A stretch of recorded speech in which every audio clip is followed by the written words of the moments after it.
Madame, monsieur, bonsoir. Merci de votre fidélité à Al-Oula. C'est l'heure du journal. Voici les titres.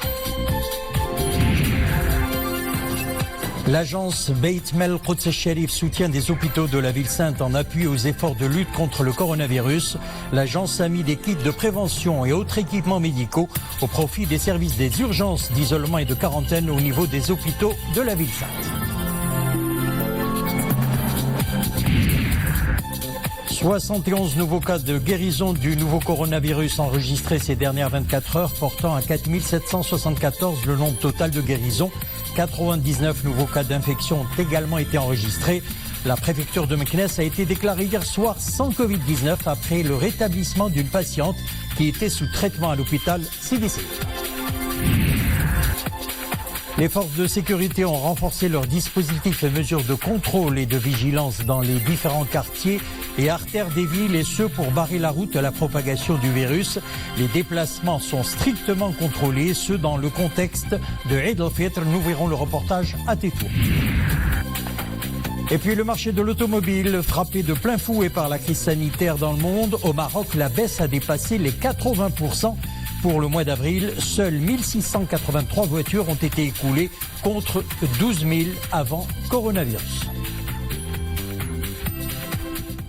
Plusieurs personnalités palestiniennes font part de leurs remerciements et gratitude à Sa Majesté le roi Mohammed VI, président du comité Al-Quds, pour le soutien constant que le souverain ne cesse d'apporter au peuple palestinien et au Maqdisi, plus particulièrement en cette crise sanitaire mondiale.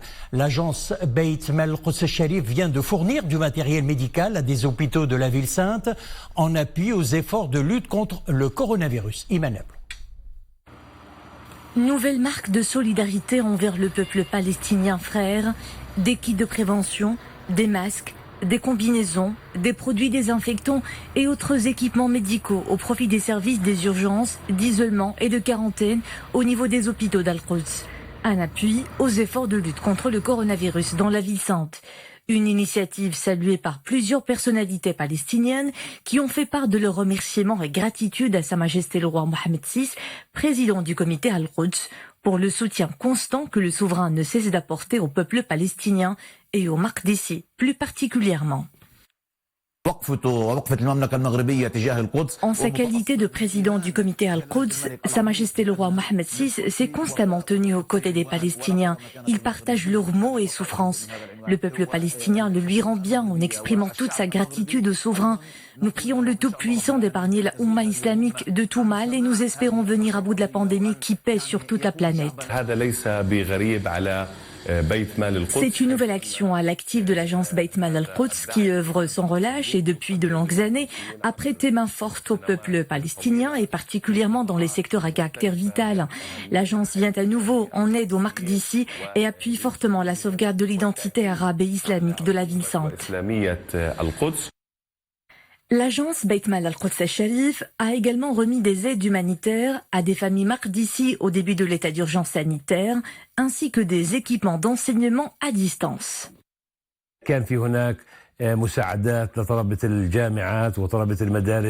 Nous avons reçu des équipements informatiques, essentiellement des ordinateurs, pour que les étudiants puissent poursuivre leur scolarité à distance durant cette crise sanitaire. Ces aides sont d'une grande importance pour les bénéficiaires qui manquaient justement de ce type d'équipement.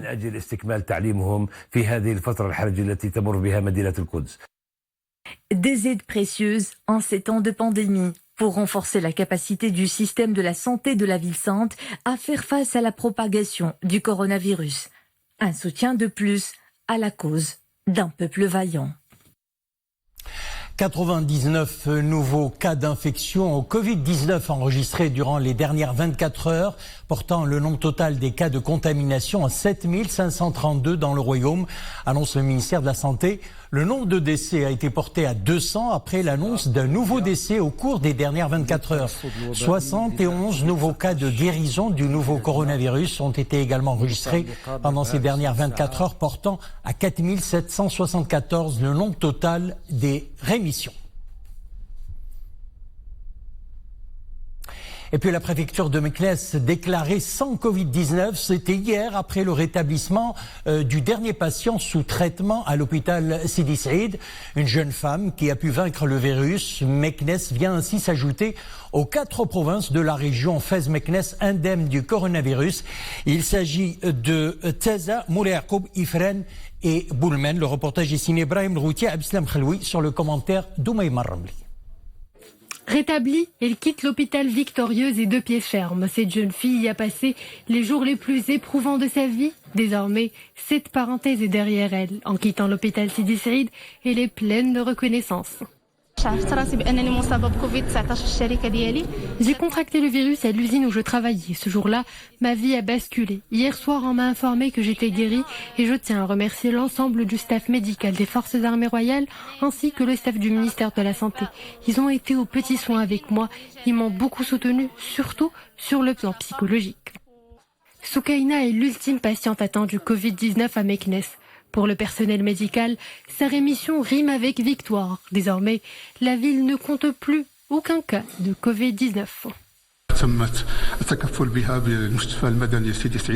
Aujourd'hui, nous avons 0 cas de contamination à Meknès. C'est une récompense pour l'engagement et la mobilisation de l'ensemble du staff médical. Les 119 cas qui ont été enregistrés dans la ville ont tous suivi leur traitement, soit dans l'hôpital Sidi Saïd ou dans l'hôpital militaire Moulay Ismaïl. On a enregistré un taux de rémission à hauteur de 89%, soit 105 patients guéris.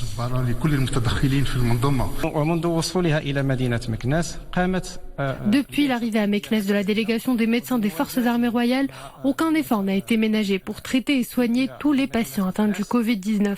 Au total, 105 rémissions ont été enregistrées. Le dernier cas vient de quitter l'hôpital. La cité ismaïlienne rejoint donc les communes de Taza, Moulay Yacoub, Ifrane et Boulmen, toutes déclarées zone verte. Et en attente des résultats de leur analyse en cours de traitement, plusieurs malades atteints de Covid-19 ou suspects sont hébergés, non pas dans des chambres d'hôpital, mais d'hôtels. Jusqu'à leur rémission, une prise en charge leur est assurée par des staffs médicaux dédiés. Les établissements touristiques de Marrakech donnent l'exemple, mettant à disposition des centres de santé Covid-19 leur capacité litière. De quoi alléger la pression au sein des hôpitaux de la région. Reportage Amina Allam, Mu'tasim Billah El-Bouazaoui et Mariam El-Messi. Service de diagnostic Covid-19 au centre hospitalier régional Ibn Zohr de Marrakech. Ici, les staffs médicaux et de laboratoire travaillent d'arrache-pied pour assurer le dépistage clinique des cas possibles ou suspects. Prélèvement nasopharyngé effectué, les résultats requièrent un délai allant jusqu'à 24 heures. Cette attente en isolement, elle ne se fait ni à domicile, ni à l'hôpital, mais en chambre d'hôtel.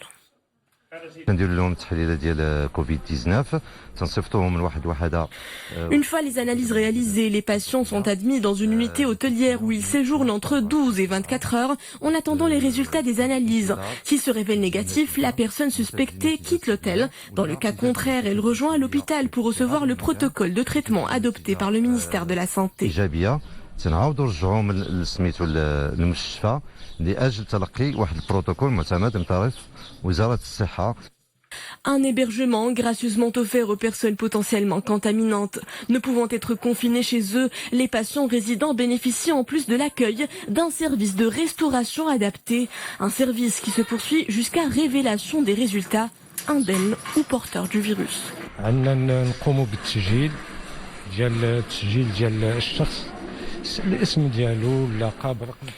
Chaque entrée est enregistrée. Avant de rejoindre leur chambre, les patients renseignent leurs coordonnées, passent par l'appareil de prise de température instantanée. Ils sont tenus de ne quitter l'hôtel sous aucune circonstance. Nous sommes 2 médecins et 4 infirmiers à assurer la prise en charge des malades et suspects au sein de l'hôtel. Les malades que nous accueillons sont atteints de formes modérées du virus. Il s'agit de patients convalescents provenant des hôpitaux d'Ibn Zohr et d'Antaki. Ici, ils poursuivent leur protocole de traitement.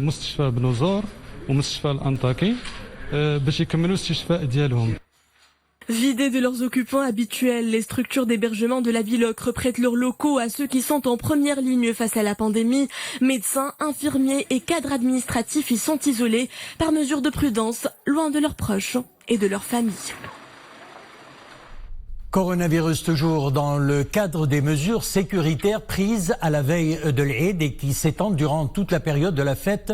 Les forces de sécurité ont renforcé leurs dispositifs dans les différents quartiers et artères des villes pour lutter au mieux contre la propagation du virus. Les déplacements sont strictement contrôlés. Exemple à Tétouan, Iman Ablo, Fenna Shakil Alaoui, Abel Ali Gnouni et Adil Maroufi. Les toutes dernières consignes avant le déploiement de ces brigades de la Sûreté nationale sur les artères de la ville. Les opérations sécuritaires menées dans le cadre de l'état d'urgence sanitaire se sont davantage renforcées en période de Eid al-Fitr. Les rondes de contrôle se sont multipliées dans les quartiers, les périmètres urbains et le monde rural. Les mesures de contrôle se sont endurcies pendant cette période par rapport au Ramadan. Ces mesures se sont avérées d'une grande efficacité et comme vous le constatez, la ville est quasi déserte. Un contrôle renforcé aux accès et aux sorties de la ville. Aucun laxisme n'est toléré durant cette période sensible. Pour juguler la propagation de la pandémie, tous les déplacements sont interdits, sauf autorisation délivrée par les autorités compétentes. Pour ce genre de contrôle, nous avons recours à l'application mobile dédiée au traçage et au suivi des mouvements des citoyens. Tous les véhicules sont ainsi contrôlés et tous ceux qui se déplacent à pied durant l'Eid doivent être munis de l'autorisation exceptionnelle délivrée par les autorités locales. Un tour de vie supplémentaire pour voir baisser la courbe des contaminations au nouveau coronavirus. D'autant plus que plusieurs entreprises vont redémarrer leurs activités après la fête religieuse. Et puis dans le monde, le bilan approche douloureusement les 100 000 morts. C'est aux États-Unis. Si le pays reste le plus touché, l'épicentre de la pandémie est désormais l'Amérique latine et dans les Caraïbes. La situation est alarmante au Brésil, où le virus a contaminé 347 000 personnes, dont 22 000 sont décédées. Le Mexique comptabilise 7 394 morts et au Pérou 3 456 victimes. Le nombre de morts en Amérique latine et aux Caraïbes a doublé en 2 semaines. La crise économique découlant de la pandémie devrait faire 11,5 millions de nouveaux chômeurs dans la région cette année. Et puis l'Europe qui comptabilise plus de 2 millions de cas déclarés et plus de 173 000 décès poursuit son déconfinement. En Espagne, certaines plages sont à nouveau accessibles au public dès aujourd'hui. Et puis en Italie, vous allez le voir, les sportifs peuvent désormais se rendre à nouveau dans les piscines et centres de sport. Dans le continent africain, eh bien, le Covid-19 a fait plus de 3 200 morts avec plus de 110 000 cas infectés et 44 759 guérisons.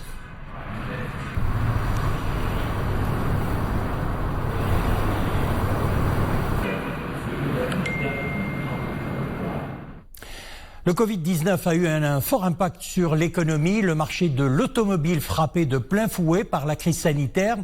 Au Maroc, la baisse a dépassé les 80% pour le mois d'avril. Seules 1683 voitures ont été écoulées contre 12 825 entre mars et avril. Reportage signé Achour Ben Msaoud et Sarah Katir.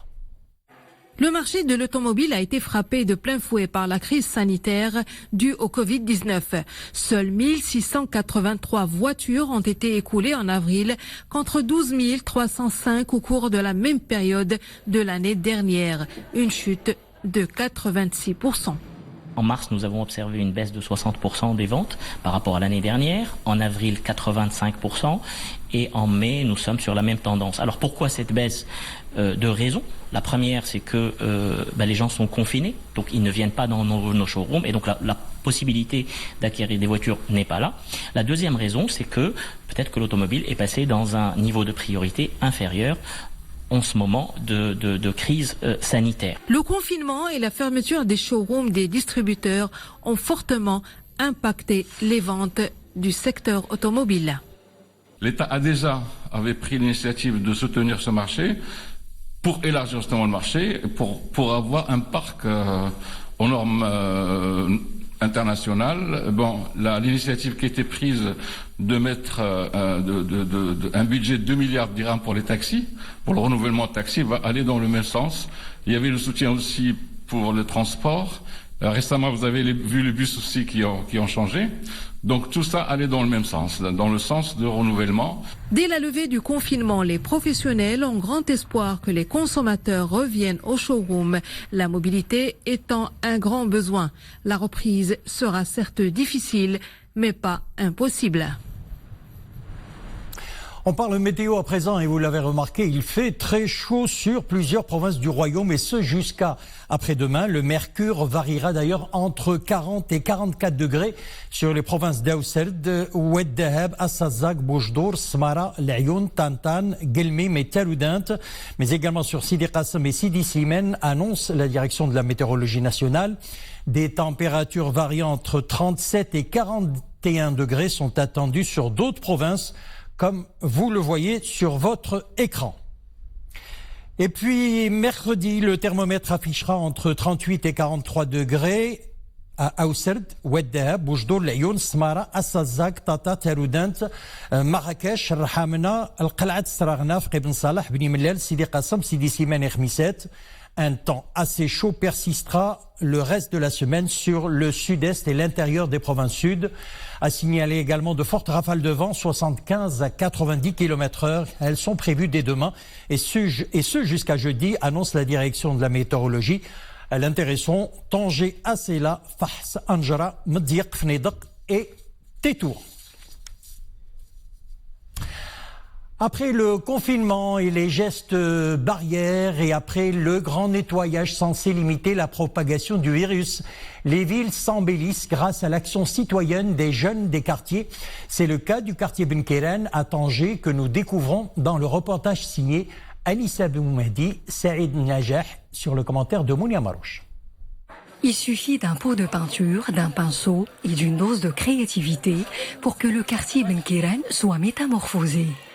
Ces portes et ces pavés se sont prêtés à l'imagination de ces jeunes de quartier qui ont à cœur la qualité de leur environnement.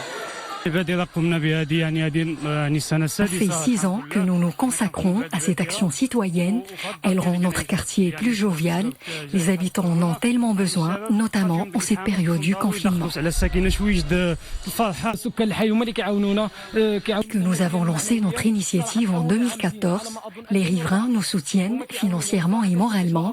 Sans eux, nous ne pourrions pas acheter nos outils du travail. C'est une exposition de couleurs et de vie qui apporte éclat et joie, notamment en ce temps d'exception sanitaire, une action citoyenne qui ne manquera pas de faire des émus. Ces jeunes sont inventifs et inspirants. Ils se sont mobilisés pour donner un coup de jeune à leur quartier. Chaque année, ils le décorent avec de nouvelles idées, mais toujours avec la même ferveur. Des couleurs magnifiques, même si je ne sors pas, je pourrai les apprécier de ma fenêtre. Des teintes chaudes qui reflètent la bonne ambiance de ce quartier tangérois, où des voisins engagés préservent l'esprit de solidarité à l'heure du confinement. Eh bien voilà, une action citoyenne à applaudir. C'est la fin de notre édition. Merci de l'avoir suivi. Le retour de l'info 21h. Une excellente soirée. On se retrouve demain.